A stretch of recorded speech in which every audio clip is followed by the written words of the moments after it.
সবাইকে আওয়ামী লীগ বানালে চলবে না, বললেন নাসিম।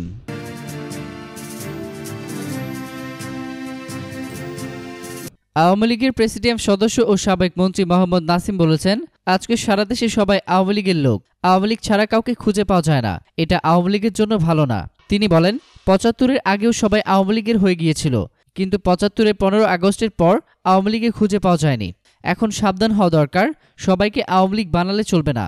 গতকাল দুপুরে জাতীয় জাদুঘর মিলনায়তনে মহান শহীদ দিবস ও আন্তর্জাতিক মাতৃভাষা দিবস উপলক্ষে বঙ্গবন্ধু ও জাতীয় চার নেতা পরিষদ আয়োজিত আলোচনা সভায় তিনি এসব কথা বলেন। চুরিহাট্টায় অগ্নিকাণ্ডের কথা স্মরণ করে নাসিম বলেন, আবাসিক এলাকায় কলকারখানা গোডাউন থাকতে পারে না। ব্যবসায়ীদের বুঝতে হবে, আবাসিক এলাকায় কেমিক্যাল গুদাম থাকলে এই ধরনের ঘটনা আবারও ঘটতে পারে। পুরান ঢাকা থেকে কেমিক্যাল গোডাউন দ্রুত না সরানোর অর্থ আবার নিমতলী চকবাজারের ঘটনা পুনরাবৃত্তি, এমন মন্তব্য করে সাবেক এই মন্ত্রী বলেন, এরকম ঘনবসতিপূর্ণ এলাকায় কেমিক্যালের গোডাউন দুনিয়ার কোথাও নেই।